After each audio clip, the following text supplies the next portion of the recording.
Saúdo a igreja aqui presente e a igreja que se encontra nos lares, com a graça e a paz de nosso Senhor e Salvador Jesus Cristo.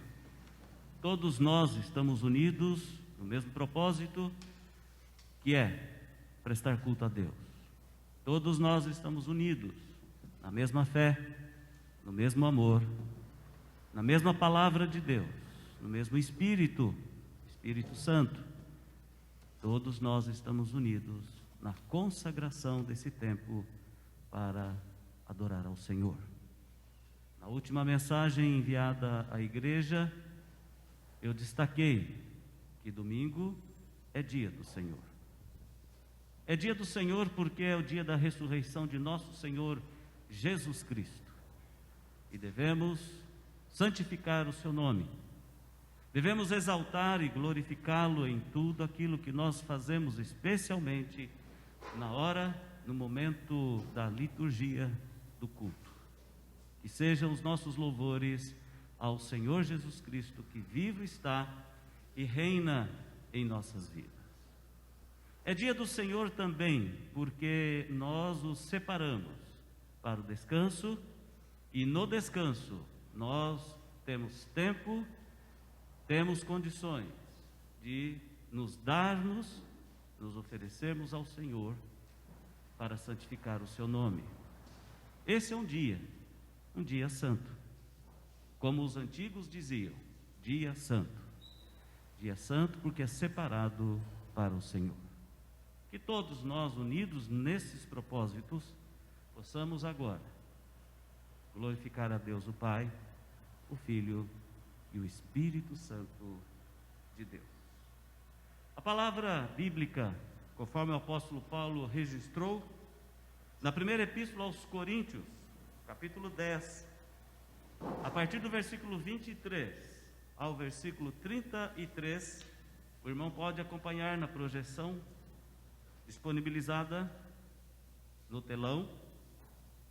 Diz assim: porque eu recebi do Senhor o que também vos entreguei, que o Senhor Jesus, na noite em que foi traído, tomou o pão e, tendo dado graças, o partiu e disse: isto é o meu corpo que é dado por vós, fazei isto em memória de mim. Por semelhante modo, depois de haver ceado, tomou também o cálice, dizendo: este cálice é a nova aliança no meu sangue. Fazei isto todas as vezes que o beberdes, em memória de mim. Porque todas as vezes que comerdes este pão e beberdes o cálice, anunciais a morte do Senhor até que ele venha.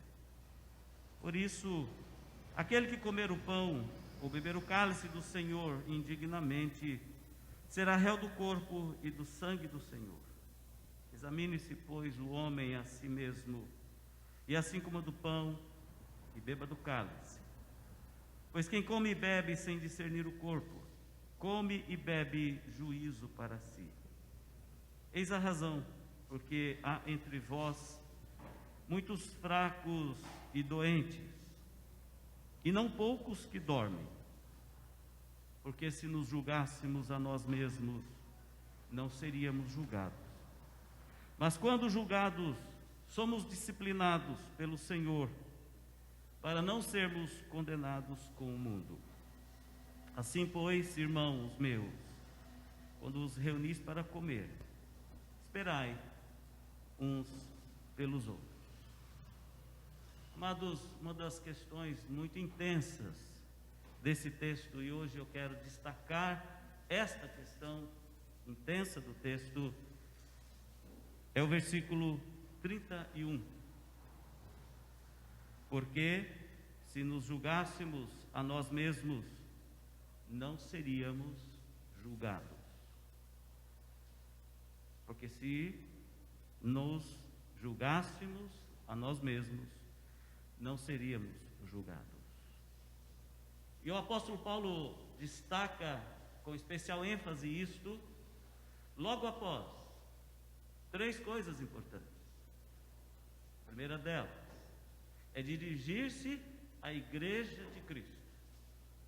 Eu recebi do Senhor o que eu passo e ensino à igreja do Senhor. Paulo está falando para o povo de Deus. A segunda ênfase do texto é sobre a orientação. Como devemos proceder, fazer, realizar, celebrar, o que deve estar em nossa mente, o que deve estar no nosso coração, num momento como esse da celebração da Santa Ceia. E aqui então se encaixa exatamente esta ênfase do versículo 31. Como nós estamos. E o convite do ensinamento do apóstolo Paulo é para nós fazermos isto hoje. Por quê? Deus nos dá essa oportunidade de vermos como estamos. Como estamos na fé, como estamos no discernimento do corpo de Cristo sobre nossas vidas, como estamos de coração e alma participando desse momento, porque se nos julgarmos a nós mesmos, o mundo não tem o que dizer, o mundo não tem o que falar, nem Satanás o acusador tem o que dizer. Por quê? Porque o que Cristo fez por nós é definitivo e eficaz para sempre. Por isso, a memória, a lembrança, a aplicação do sacrifício, da morte, da ressurreição de Cristo na hora da celebração da Santa Ceia. Quem intentará acusação contra os eleitos de Deus? Quem? Nenhuma condenação há para os que estão em Cristo Jesus. Então o convite do apóstolo Paulo é para fazermos este autoexame espiritual, porque a celebração e a participação, a nossa inserção na hora da Santa Ceia é algo testemunhal acerca de quem é Jesus e o que Ele fez por nós, e o que nós testificamos do que Cristo fez por nós. É o nosso testemunho, é o testemunho que a igreja precisa dar em todo o tempo, até a volta de Jesus. Irmão, examine-se, pois, a si mesmo, e coma do pão e beba do cálice. Lembre-se que a graça do Senhor é o norte, é o elemento norteador desse momento. Ele perdoa pecados, Ele nos reabilita na fé, Ele nos reabilita na comunhão, Ele nos reabilita na vida da igreja. Se precisar, peça perdão. Se necessitar, faça a reconciliação. E então, ofereça o seu culto e participe desse momento, porque hoje é o dia do Senhor, é o dia do sacramento da Santa Ceia. Portanto, oremos a Deus e coloquemos diante do Senhor, nesse contexto, nessa aplicação, e externemos a nossa gratidão por tudo o que o Senhor tem feito por nossas vidas. Eu convido a nossa irmã Oneide para nos dirigir ao Senhor nesta oração diante do Senhor. O diácono está trazendo o microfone para a irmã. Convido a igreja a colocar-se de pé.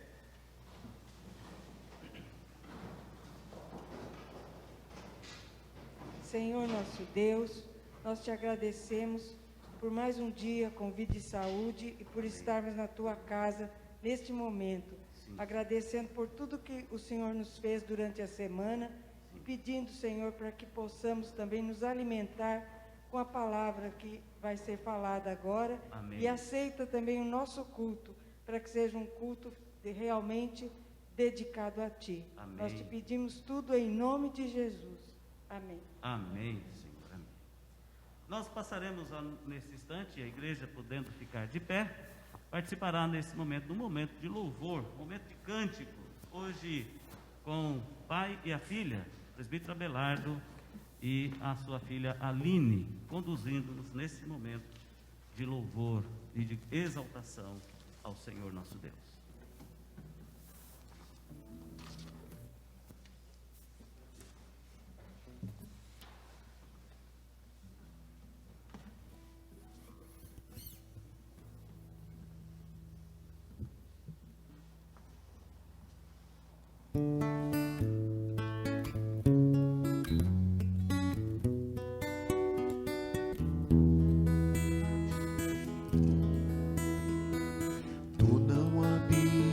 Em tendas, nem em templos feitos por mãos, eterno, perfeito, princípio e fim, acima das religiões. Não há nada no céu, na terra ou no mar, semelhante a ti, Senhor. Tua imagem está revelada em nós, expressão do teu amor incomparável. Senhor, tu és. Tua voz ressoa como um trovão, e as nuvens são o pó dos teus pés, incomparável. Senhor, tu és.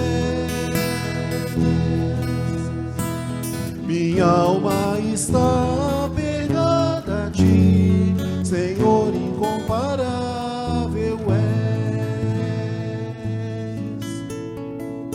Tu não habitas em tendas, nem em templos feitos por mão, eterno, perfeito, princípio e fim, acima das religiões. Não há nada no céu, na terra ou no mar, semelhante a ti, Senhor. Tua imagem está revelada em nós, expressão do teu amor incomparável. Senhor, tu és. Tua voz ressoa como um trovão, e as nuvens são o pó dos teus pés, incomparável. Senhor, tu és. Minha alma está apegada a ti, Senhor, incomparável é. Minha alma está apegada a ti, Senhor, incomparável é.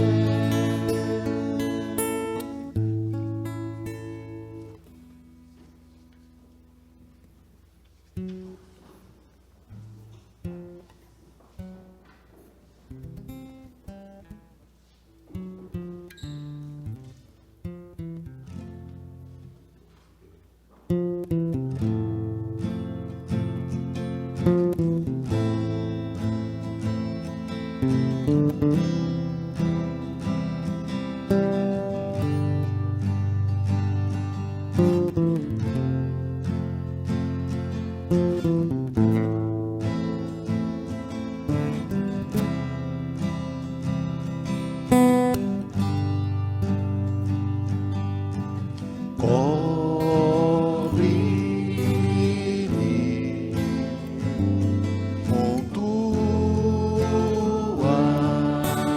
mãos, com poder, vem me esconder, Senhor.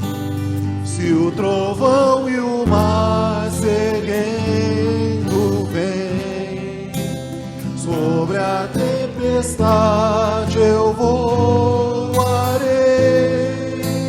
sobre as águas tu também és rei. Descansarei, pois sei que és Deus.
cânticos.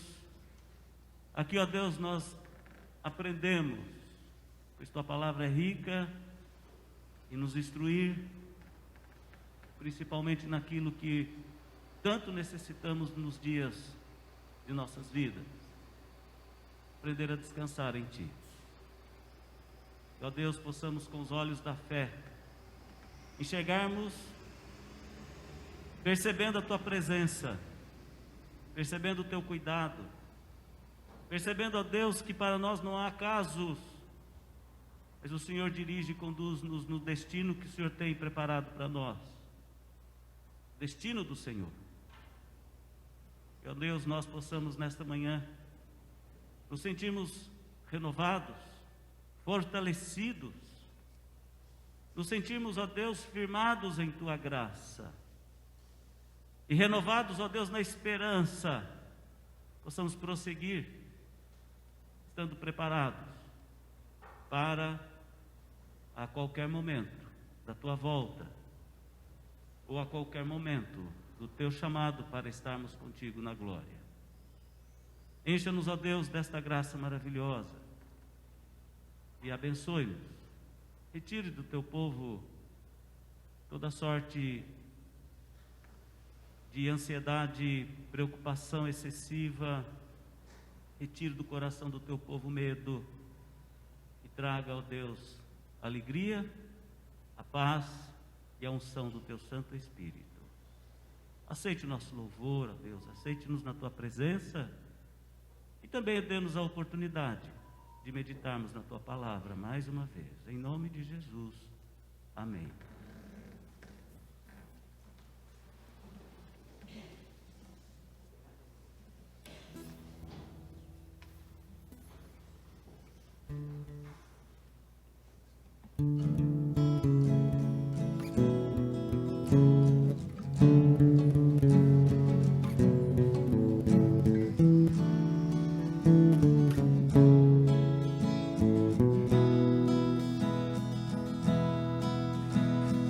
Pela tua graça que salve estou, da eterna morte me libertou, e não há nada maior que o Senhor.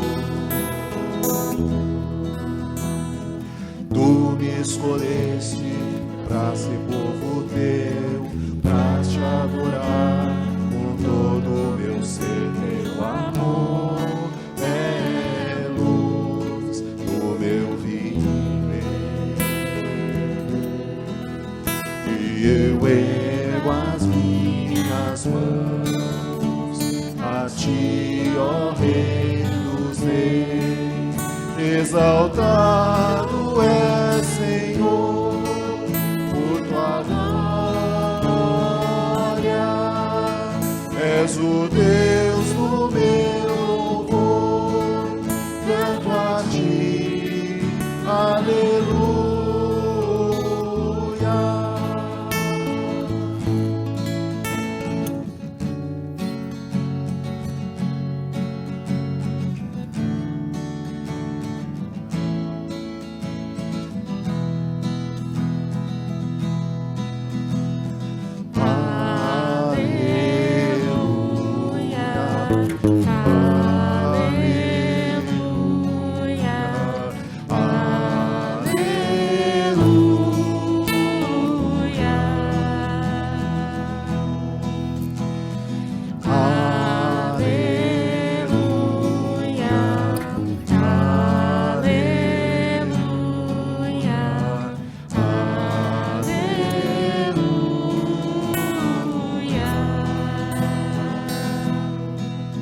E eu ergo as minhas mãos a ti, ó Rei dos Reis. Exaltado é o Senhor por tua glória. És o Deus do meu louvor, canto a ti, aleluia.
Dei-vos a sentar.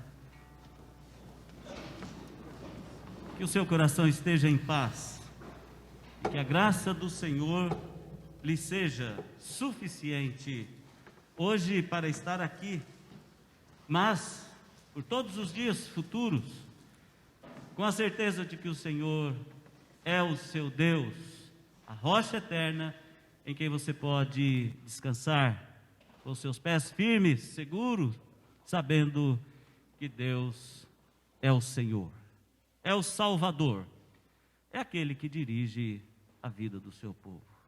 Você está em paz? Está tranquilo? Está seguro? Amém? Vamos ler a palavra para a nossa meditação? Evangelho de Mateus, capítulo 5. Talvez esse seja um dos textos bíblicos que mais se pregue na igreja, aqui ou em qualquer outro lugar. Mas sempre esta palavra bíblica, o ensinamento de Cristo, tem muito a nos dizer. Mateus 5, 13 a 16. Vós sois o sal da terra. Ora, se o sal vier a ser insípido, quer dizer, sem a salinidade, sem o potencial de sódio, potássio, aquilo que é próprio da sua composição química, sem o sabor, enfim, como lhe restaurar o sabor ou estas características? Para nada mais presta senão para, lançado fora, ser pisado pelos homens. Vós sois a luz do mundo. Não se pode esconder a cidade edificada sobre o monte, nem se acende uma lamparina ou uma candeia para colocá-la debaixo do alqueire, do medidor, mas no velador, e alumia a todos os que se encontram na casa. Assim brilhe também a vossa luz diante dos homens, para que vejam as vossas boas obras e glorifiquem a vosso Pai que está no céu. Irmãos, a palavra reino foi muito utilizada por Jesus em suas pregações. Não sei se o irmão já prestou atenção nisso ao ler os evangelhos.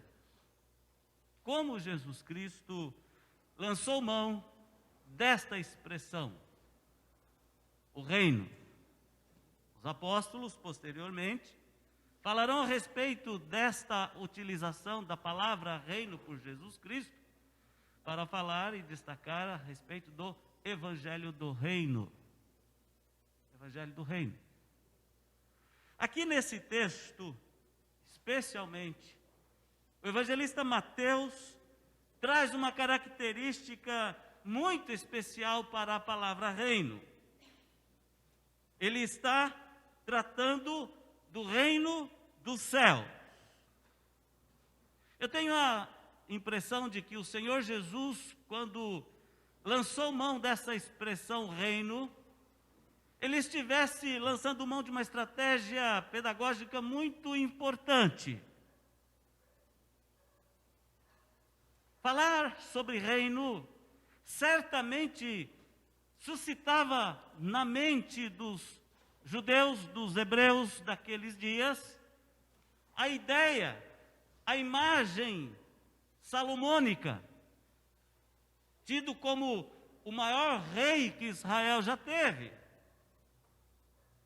o mais sábio, o mais rico, o mais formoso.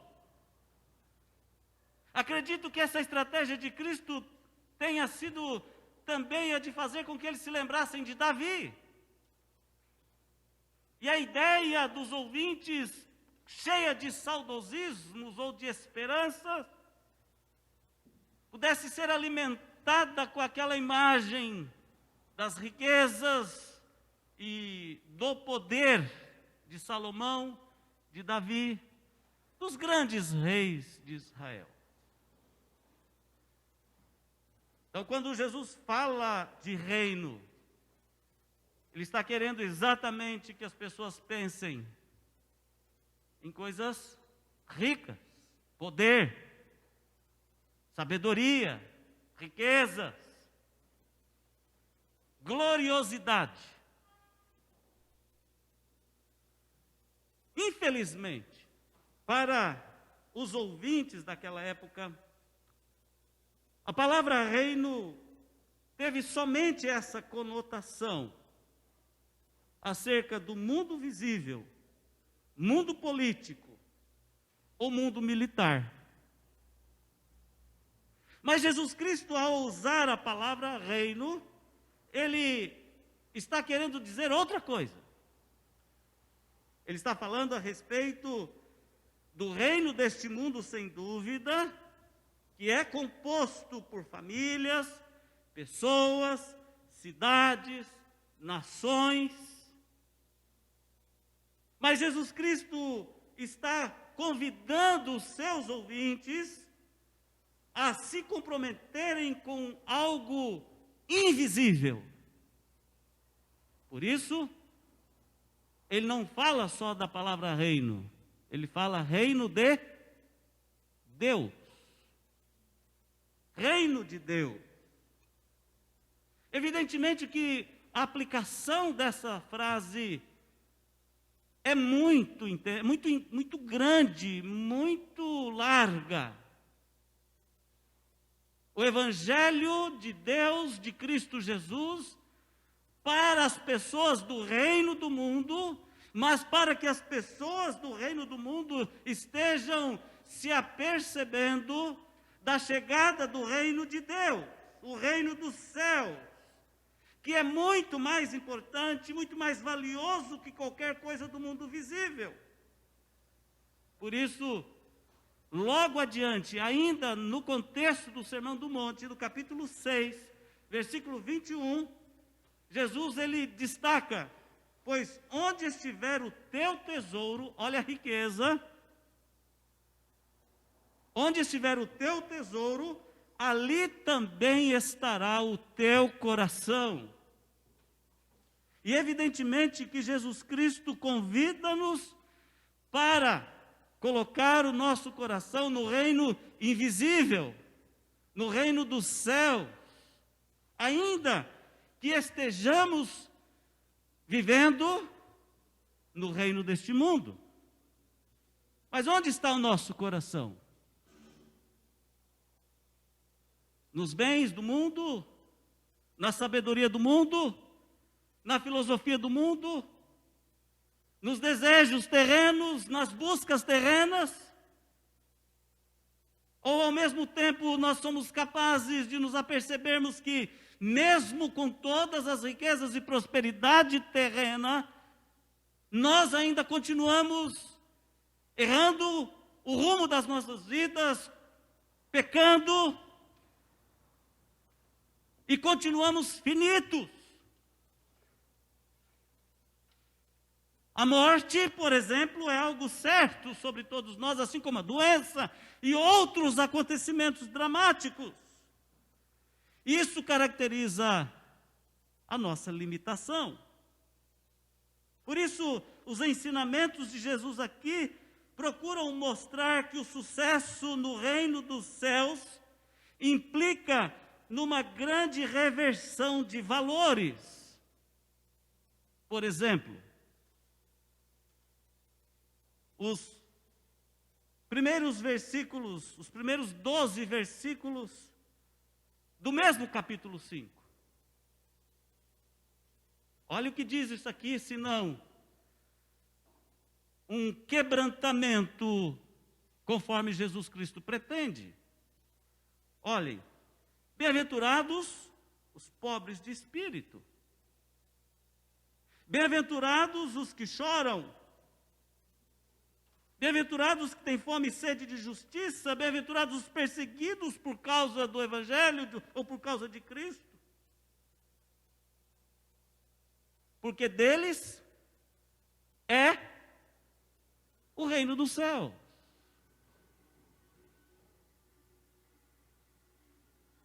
Não o reino do mundo.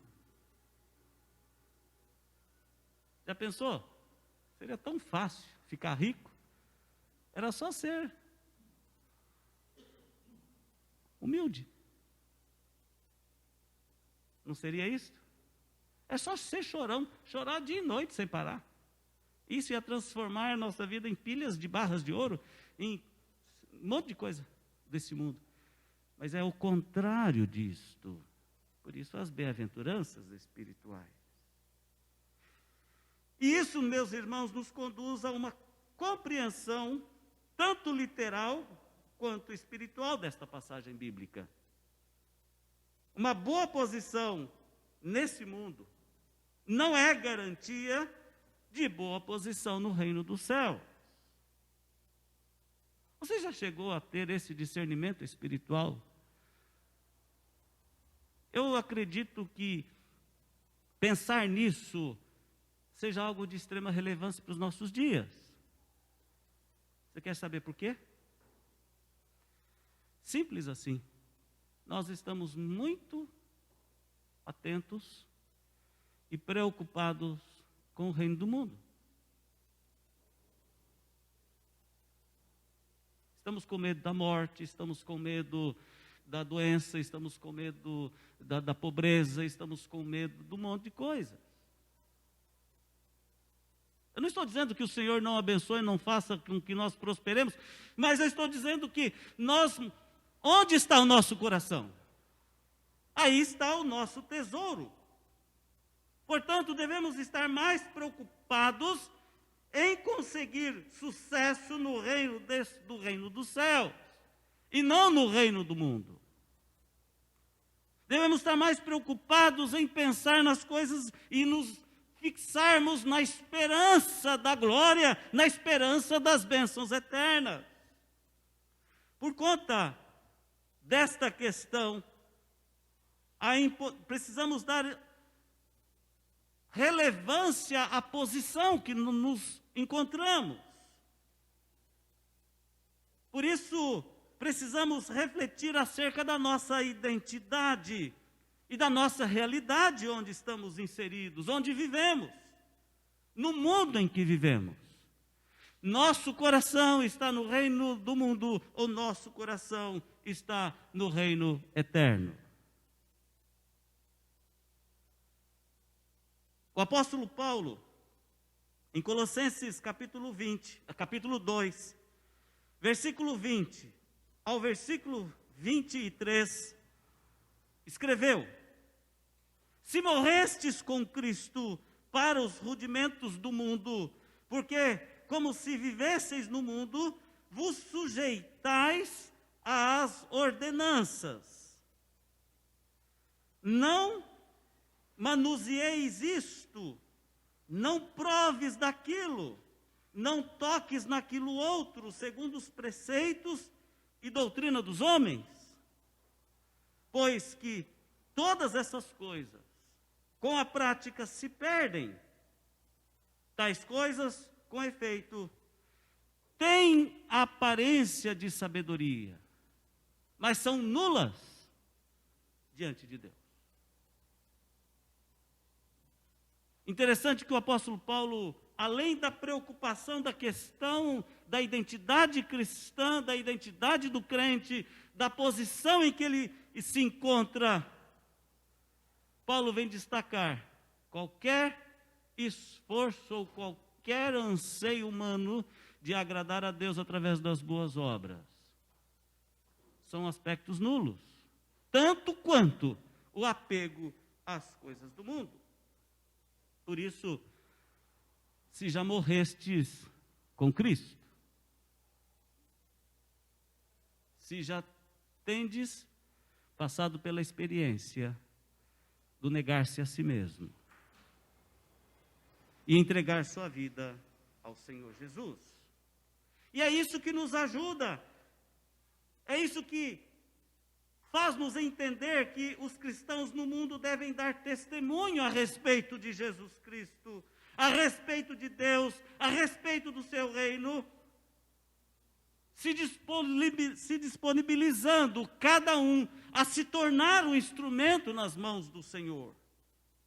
Pois onde o olhar e as atitudes das pessoas no mundo refletem mais o orgulho e o exemplo do próprio Satanás, que continua influenciando o mundo, é exatamente onde se encontra o cristão, onde se encontra o crente, onde eu me encontro, onde você se encontra. Paulo vai explicar isso melhor. Nossa luta, nossa disputa não é contra pessoas, carne e sangue, mas sim contra as hostes celestiais, as hostes do maligno. A nossa luta é contra Satã. Aquilo que ele semeia no mundo, aquilo que ele lança no coração, na mente das pessoas. Por isso a nossa luta é espiritual o tempo todo. Diariamente, constantemente. E ali nós nos definimos como bons soldados de Cristo, como discípulos de Cristo, como servos de Deus, ou como pessoas comuns na multidão, que pensa, espera e confia mais no reino terreno do que no reino de Deus. Esta ênfase toda, queridos, é para entendermos um pouco melhor, e espero ter conseguido levá-lo a esse propósito, quando Jesus Cristo fala a respeito do reino, a mensagem do reino, o evangelho do reino. Porque o que os nossos olhos veem, e o que nós apalpamos, pegamos, e o que nós praticamos, é no reino do mundo. Mas no reino do mundo, nós somos chamados para sermos inseridos no reino dos céus.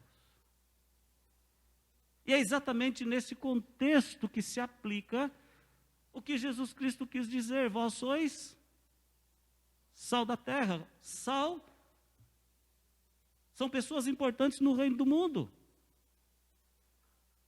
Vocês são luz do mundo. Vocês são importantes no mundo, no reino do mundo. Por que são importantes? Por que nós somos importantes? Nesse contexto exatamente, os cristãos, como nós aqui estamos, à semelhança de Jesus Cristo, devemos sentir empatia pelas pessoas que se encontram ansiosas, desorientadas, a fim de auxiliar com o altruísmo da fé e transmitir o amor de Deus por suas vidas. Nesse sentido, devemos, como cristãos também, precisamos entender que nós somos peregrinos, passageiros neste mundo, porque aqui não é o nosso lar. Aqui estamos de passagem para o lar celestial. Contudo, enquanto esse tempo decorre, precisamos passar a termos segurança da vida com Deus, e não a vida deste mundo. E ainda os cristãos precisam ser e viver de modo diferente das pessoas sem Jesus, sem o Evangelho, sem o quebrantamento, sem a conversão, sem serem discípulas de Jesus, observando os princípios maiores que vêm de Deus, praticando o amor e não perdendo a referência da imagem de Deus conosco. Neste sentido, o contexto é os cristãos, os crentes, os discípulos, os servos de Jesus. Nós precisamos fazer diferença. É exatamente a esta aplicação do texto que nós lemos. Exatamente para esse fim. Quando Jesus prega esta mensagem, ele lança mão de duas das maiores necessidades nos lares, no momento em que eles se encontram. Eu vou explicar isso. Provavelmente Jesus deve ter visto o sal sendo utilizado por sua mãe. Naqueles dias, antes de existir a refrigeração, o sal era usado normalmente com propósitos antissépticos e de preservação. Assim, deixava-se o peixe, deixava-se a carne envolto em sal, tanto quanto acendia-se lamparinas a óleo quando o sol pousava. E Jesus escolheu essas imagens para indicar a influência que ele desejava que os seus discípulos exercessem no mundo. Como membros do reino dos céus, atuando no reino terreno. Tanto quanto a importância do sal, quanto a importância da lâmpada. E isso eu deixo duas perguntas e em seguida eu faço as aplicações. O que ele quis ensinar?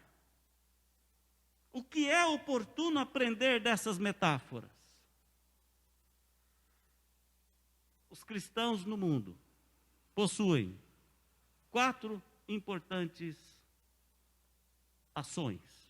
A primeira delas, os cristãos são diferentes dos não cristãos. Como você se sente diferente daqueles que não são cristãos no seu convívio diário, meu irmão? Que diferença é essa? Paremos para olhar bem o texto. Vós sois o sal da terra, vós sois a luz do mundo. Se o sal não tiver seus componentes, e se a luz não estiver acesa, para que servem? Que diferença fazem?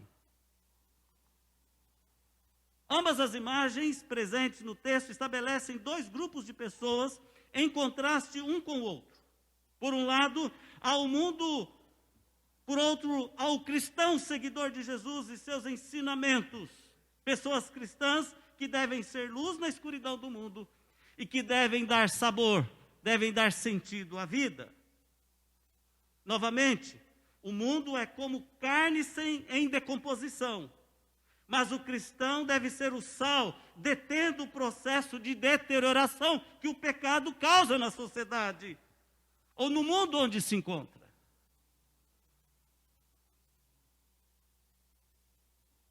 Os 2 grupos são tão diferentes, um de outro, quanto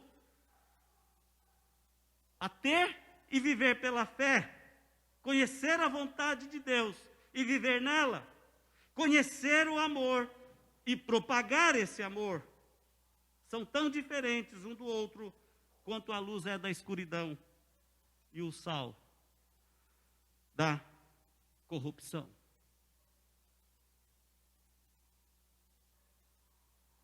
O Senhor nos chamou para sermos seus. E a isso se aplica a palavra santo. Santo significa separado para Deus. Só isso, nada mais. Os cristãos precisam ter a percepção clara e inequívoca de que são diferentes do mundo em que vivem. E qual é a diferença? A diferença se encontra naquilo que nós essencialmente precisamos ser. Nada de orgulho, nada de arrogância, nada de denominação religiosa, nada de vanglória. Nada de qualificações ou de titularidades terrenas. Mas tudo na dependência da graça de Deus. Ó miserável homem quem sou, quem me livrará desta condição, diz o apóstolo Paulo. É isto que faz a diferença. Viver debaixo da graça de Deus. ser um crente, ser um cristão, que honre o nome de cristão. Você se sente diferente ou você está muito mais parecido com o mundo e as pessoas do mundo? A diferença se baseia em quê? Na sua riqueza, nos seus bens, nos seus títulos? Ou a diferença se baseia na sua fé, no amor de Deus sobre si, na graça que te sustenta, no perdão dos seus pecados? Olha as bem-aventuranças onde nos colocam. Olha o sentido da mensagem do reino. A segunda lição: os cristãos devem participar da vida em sociedade. A sociedade não cristã. Participar. Veja que a primeira ênfase é ser diferente, é a diferença. Segunda ênfase é a participação, o envolvimento. Há pessoas que equivocadamente pensam e ensinam o contrário, desejando e buscando um isolamento social. Talvez nesse momento, essa circunstância de isolamento social por conta do Covid esteja trazendo muito conforto para muita gente. Agora é conveniente não amar ninguém, manter-se distante. Agora é conveniente ficar em casa, não vir ao culto. Agora é conveniente não tocar em ninguém, não falar com ninguém, porque não pode, tem que manter distância. Agora é conveniente não se envolver. Agora é conveniente não participar.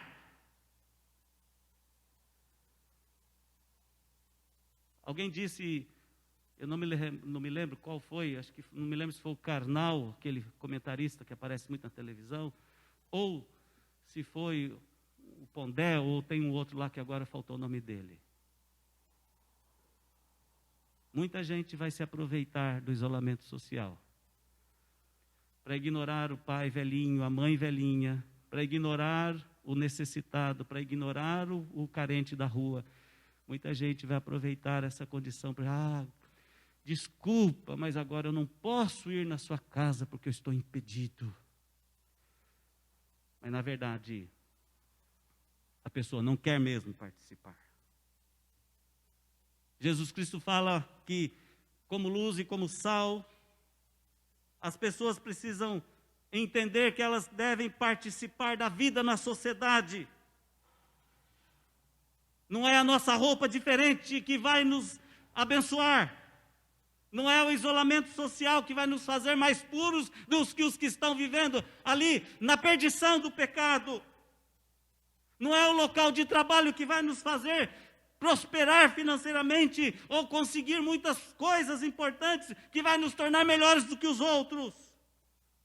Não é a convivência separada que vai nos tornar pessoas mais sãs, mais puras. Jesus está dizendo que nós precisamos participar da vida das pessoas para ali fazermos grande diferença. Devemos ali mostrar que, embora o ser humano espiritualmente e moralmente distintos, como crentes que nós somos em relação aos que não são, não devemos ser socialmente segregados. Uma lâmpada acesa não traz nenhum benefício se for guardada numa casa fechada, num armário. E o sal não faz bem se ficar dentro do saleiro. A luz deve brilhar na escuridão, o sal deve impregnar e penetrar na carne. Isso é participar. Lá no trabalho, lá na escola, lá na casa, na família, na rua onde vivemos com a nossa vizinhança, nos nossos relacionamentos. Temos muito o que fazer, temos muito o que participar. Nossa filha Rebeca, quando era criancinha, ela gostava muito de escutar as nossas conversas. Filha, dá licença que nossa conversa é entre eu e mamãe. pai, nós temos que participar. Tem que participar. Ela deve estar me ouvindo e se lembrando disso agora. O cristão precisava ter esta ordem na sua cabeça. Tem que participar. Penetrar nas trevas para eliminar a escuridão. Penetrar na carne para eliminar a corrupção. Penetrar para cumprir a função de ser cristão no mundo. Se isso não ocorrer, para que viver como cristão? Já parou para pensar nisso? Se não houver penetração nossa na sociedade em que vivemos, se não houver participação nossa na sociedade em que vivemos, melhor, de que adianta ser cristão? Viver como crente? Para agradar a quem? Estou agradando a Deus. Será? Em tempos de eleição, como que nós estamos vivendo, quanta gente interessada nos nossos votos, né? Então tem candidato pastor, tem candidato pastora, tem candidato líder de comunidade religiosa, e na nossa política atual fala-se tanta importância de ser terrivelmente evangélico. Mas infelizmente terrivelmente evangélico, muitas vezes terrivelmente escandalizadores. A participação cristã na política, a participação cristã na sociedade, nas empresas, infelizmente, tem sido pífias, vergonhosas, ridículas. Hoje temos pastores assassinos, hoje temos pastores sendo acusados de assassinatos, temos pastores sendo acusados de pedofilia, temos pastores sendo acusados de tantos crimes. Não é essa a participação minha e nem sua no mundo em que vivemos. A nossa participação é para aplicar a graça de Deus, para levar o Evangelho, para testemunharmos, somos chamados para sermos testemunhas. E se isso não ocorrer, repito, para que viver como cristão? Não seria melhor ser convertido e morrer imediatamente? Para que viver? Eu estou muito certo de que Deus preserva a nossa vida e prolonga os nossos anos sobre a face da terra, para atingir os seus propósitos salvíficos, redentores, mediadores. Deus nos preserva neste mundo para sermos testemunhas, para participarmos de uma sociedade pervertida e corrupta, para ali levarmos algo especial para as pessoas. Deus não nos preserva para simplesmente viver nosso bel prazer. Terceira lição. Os cristãos, além de participar, participar é fazer, se envolver. Os cristãos também podem influenciar e mudar a sociedade. Influenciar a sociedade não cristã. Sal e luz são ambos muito eficazes. É tremendo o poder do sol. É tremendo o poder de uma lâmpada acesa na escuridão. É tremenda a importância do sal no alimento. E eles são muito eficazes. Tanto que luz em excesso causa dano aos olhos. Sal em excesso faz mal à saúde. Porque a eficácia desses dois elementos citados por Jesus Cristo na metáfora são muito eficazes, muito eficientes. O sal muda e a luz muda os seus ambientes. Quando o sal é introduzido na carne, algo acontece. A deterioração bacteriológica é contida. Do mesmo modo, quando a lâmpada é acesa, algo acontece e a escuridão é dissipada. Não são apenas os indivíduos que podem ser mudados, a sociedade também pode ser mudada, pode ser transformada.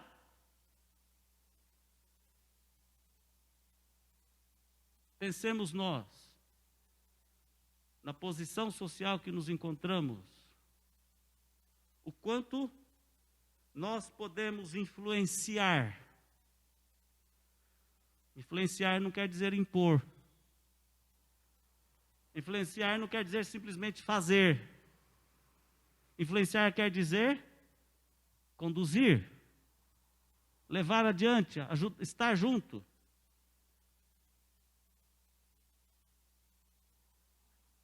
O quanto nós podemos influenciar o mundo em que vivemos? Atualmente, infelizmente, há uma grande ausência de cristãos fazendo mal para a sociedade. Mas há pessoas que, historicamente, fizeram muito na sociedade em que vivemos. Sinceramente, você se lembra qual foi a última vez que alguém falou para você de um crente, de um cristão, que influenciou a decisão do governo, que influenciou conforme o Evangelho de Cristo, não conforme a religião dele, ou o interesse político dele, ou o interesse financeiro ou empresarial dele? Você se lembra de alguém que influenciou na fábrica, na empresa onde você trabalha, no escritório onde você atua? Você conhece alguém que influencia como cristão? E por isso são pessoas respeitadas. E por isso são pessoas do bem, são pessoas benquistas, não odiadas, não citadas diariamente na mídia com críticas e reprovações. Não citadas nas conversas da Rádio Peão, dos corredores, como pessoas do mal, mas pessoas do bem.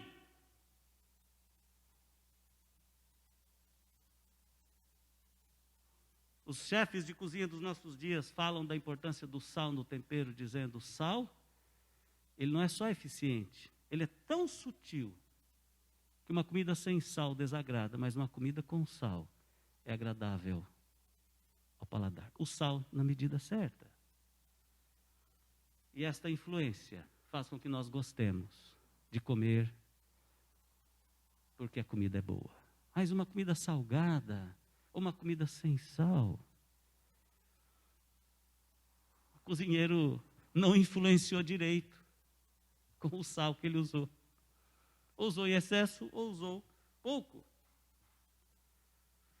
Há muitas expressões ou exposições negativas por conta da falta da eficácia das características cristãs em nossa sociedade, nos meios em que os cristãos se encontram. Isto precisa ser revisto, pelo menos por nós, que temos o privilégio de meditarmos nos ensinamentos de Jesus. Como estou influenciando? Primeira questão citada é ser diferente. Segunda questão, participar. A terceira questão, influenciar. Influenciar. Veja o quanto você pode ser bênção aconselhando pessoas, lembrando-se dos ensinos de Jesus. O amor ao próximo.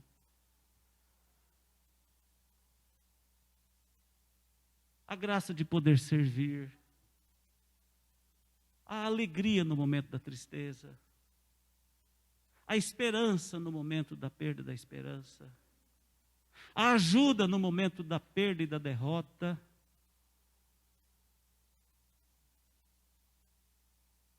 Essa semana uma vizinha parou para conversar comigo e disse assim: Senhor Eliezer, há dias eu estou querendo conversar com o senhor. Pois não, o que houve? Sabe, lembra que eu falei de uma cuidadora do meu pai e da minha mãe que estava doente? Eu falei que ela estava com problema cardíaco. Não, ela estava com Covid. Ela morreu, morreu meu pai, morreu minha mãe e morreu meu tio. E meus 2 irmãos que estavam lá pegaram Covid. Só eu não peguei porque eu não estava lá. Irmãos, isso me comoveu profundamente. Já pensou perder o pai, a mãe, o tio, e uma pessoa de confiança como a cuidadora? Que chão que essas pessoas que sobreviveram tiveram. Ela falou, desculpa, senhor Elias, eu não quero incomodar o senhor com o meu sofrimento. Eu falei, calma, eu tenho aprendido que a gente pode chorar com os que choram. Fique à vontade. E ela então pôde falar e contar da tristeza dela.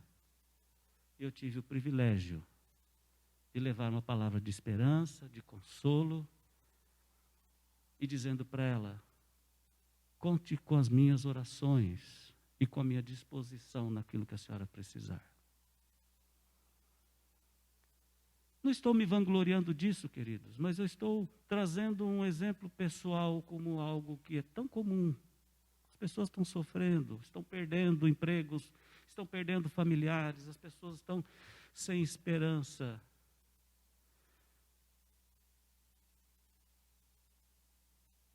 Conversando com a enfermeira Carmen a semana passada, ela dizendo, o problema nosso no hospital, além do trabalho em excesso, é como as pessoas se encontram. As pessoas procuram o hospital numa condição tão diferente, tão difícil de se lidar.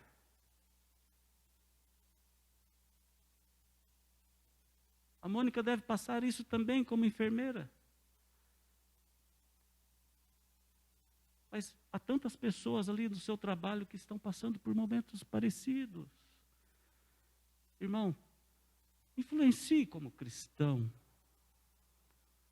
Certamente, isto será extremamente importante na vida delas.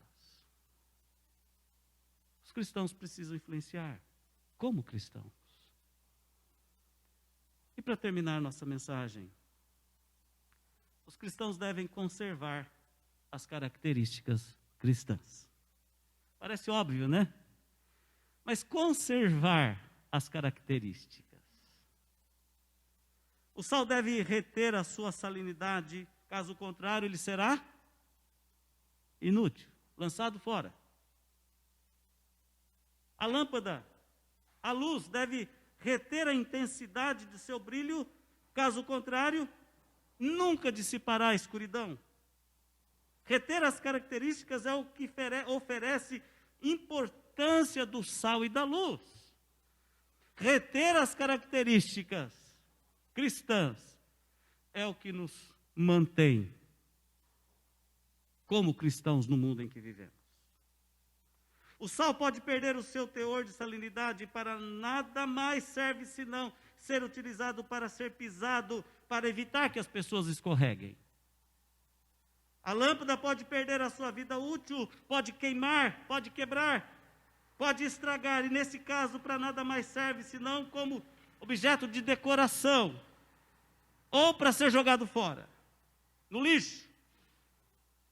E quais são as nossas características? Características cristãs. Amar a Deus sobre todas as coisas, teu próximo como a ti mesmo.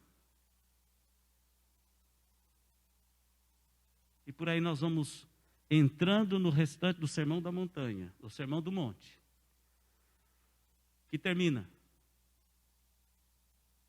lá no capítulo 7 de Mateus. Ali nós temos as características cristãs. Mateus capítulo 5, 17 a 20. Jesus sintetiza o que ele vai tratar na sequência até o capítulo 7. Não penseis que vim revogar a lei ou os profetas. Quer dizer, não vim mudar a lei dos 10 mandamentos e também não vim mudar o que os profetas pregaram. Vim para cumprir, porque na verdade vos digo, até que o céu e a terra passem, nem um i ou um tio jamais passará da lei, até que tudo se cumpra. Aquele, pois, que violar um destes mandamentos posto que dos menores, e assim ensinar aos homens, será considerado mínimo no reino do céu. Aquele, porém, que os observar e ensinar, esse será considerado grande no reino dos céus. Porque vos digo que se a vossa justiça não excederem muito a dos escribas e dos fariseus, jamais entrarão no reino do céu. Ontem, mandei uma mensagem para a igreja falando sobre piedade cristã associada ao culto. Não sei quantos viram ou ouviram. Pode fazer depois se você ainda não fez. Às vezes falar de piedade cristã causa nas pessoas até raiva. Lá vem o fanático. Lá vem o enchedor de paciência. Lá vem o legalista. Meus queridos irmãos, passar pela conversão é só o primeiro passo. O maior passo, ou os maiores passos da vida estão exatamente aqui, em manter-se cristão no mundo em que vivemos. Salvai-vos desta geração pervertida e corrupta. Como? Mantendo-se fiel a Jesus Cristo. Desafio você a ler Mateus capítulo 5, 6 e 7 em casa, com tranquilidade. Desde as bem-aventuranças do capítulo 5 até o final, quando termina o capítulo 7. Para você descobrir quais são as características da vida cristã e verificar se você se encontra conservado. Se você está mantendo essas características. A realidade implica em assumir definitivamente a nossa identidade. Vivemos no reino do mundo, mas esse reino precisa intensamente conhecer a Deus, o seu amor, precisa conhecer a sua palavra, precisa conhecer a sua graça salvadora. Nosso reino não é aqui. Nosso reino é o reino dos céus. Aqui nós somos passageiros. Aqui nós somos finitos. E o melhor desta vida, antes dos prazeres terrenos, o melhor desta vida é a salvação em Cristo Jesus. O segundo elemento melhor desta vida é a oportunidade que temos de levar esta palavra de salvação para os outros, que não ainda possuem.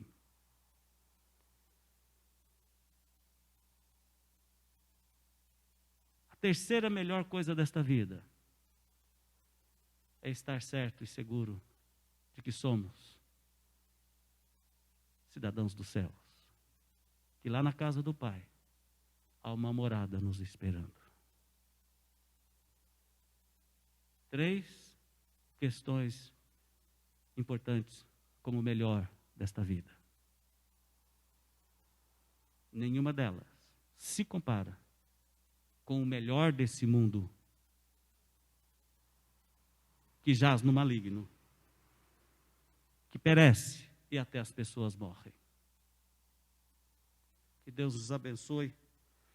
Que a palavra de Jesus Cristo lá em João 17, do versículo 14 ao versículo 26, seja grande bênção para mim e para você nesta manhã. Pai, não peço que os tires do mundo, mas que os livre do mal.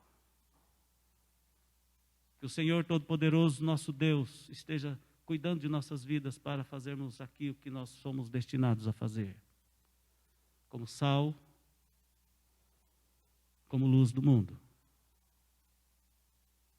E não nos apegarmos a uma vida sem importância, fútil, uma vida vazia, uma vida de esperança somente no mundo.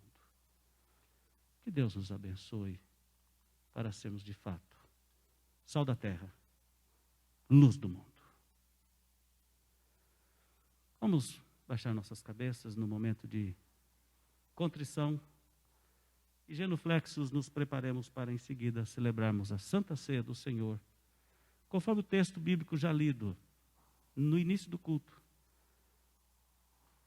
na primeira epístola de Paulo aos Coríntios, capítulo 11, onde falamos a respeito: examine-se, pois, o homem a si mesmo, coma do pão e beba do cálice.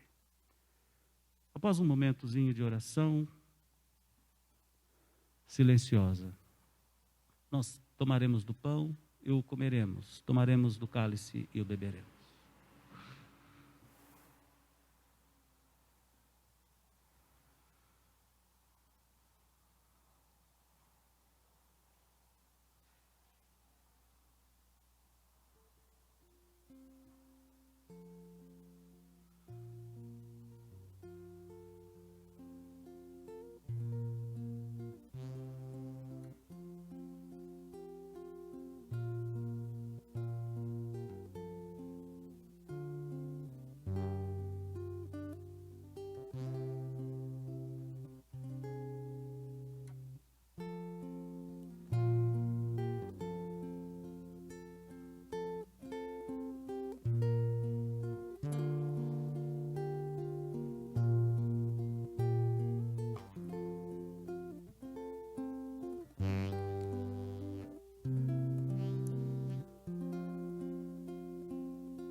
Ó Deus, obrigado pela palavra de Cristo, pelo desafio tão forte que ela nos traz, vindo do próprio Senhor.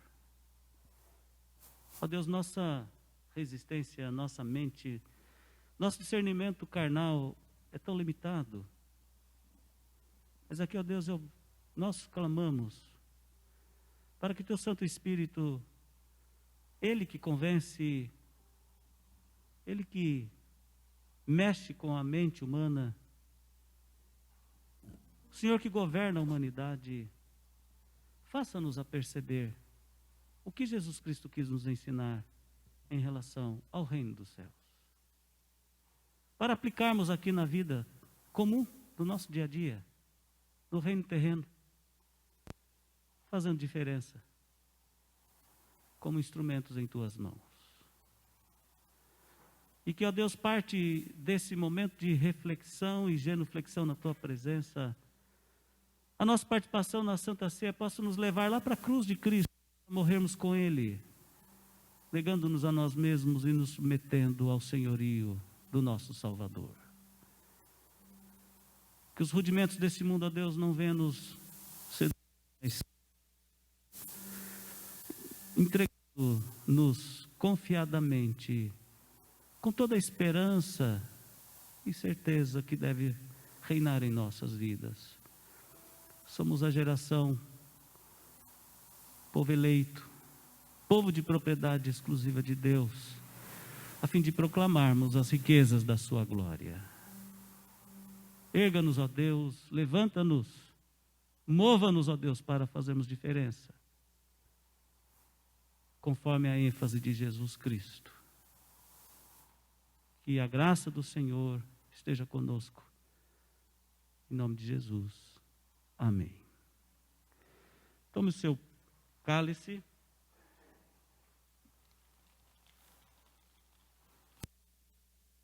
Você que está em comunhão com Deus, em comunhão com a igreja.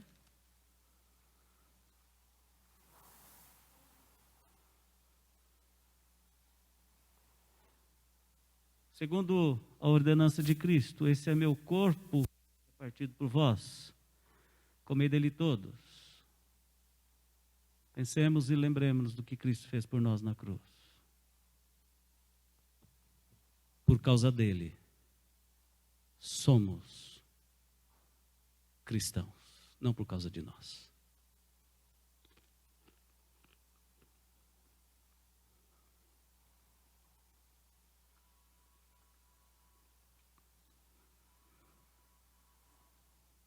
Cristo morreu por nós na cruz, mas Ele ressuscitou e vivo está. A palavra de Deus nos diz que, ao tomar da ceia, tomando o vinho, devemos celebrar a vida que temos.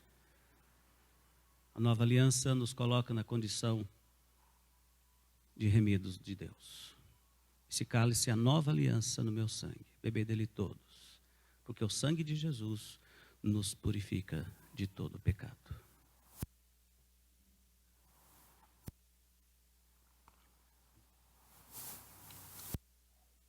Convido a igreja a colocar-se de pé para fazermos juntos a oração do Pai Nosso.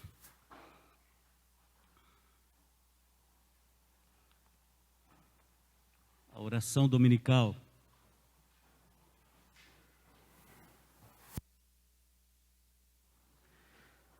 Pai nosso que estás nos céus, santificado seja o teu nome. Venha a nós o teu reino. Seja feita a tua vontade, assim na terra como nos céus. O pão nosso de cada dia nos dai hoje. Perdoa as nossas dívidas, assim como nós perdoamos os nossos devedores. E não nos deixes cair em tentação, mas livra-nos do mal, pois teu é o reino, o poder e a glória para sempre. Amém.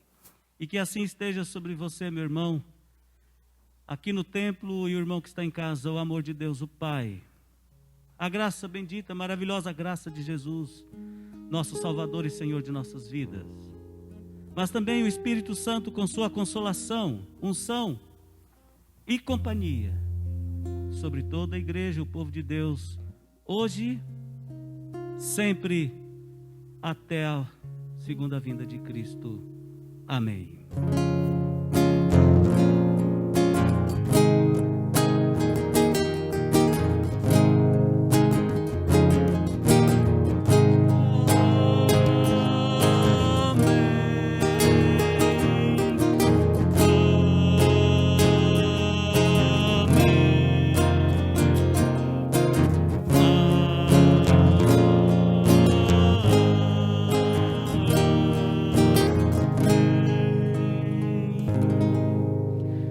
A igreja pode assentar-se e aqui encerra a nossa transmissão do culto de hoje, que será editado e disponibilizado para a igreja no decorrer do dia, especialmente para o horário do culto das 18h30.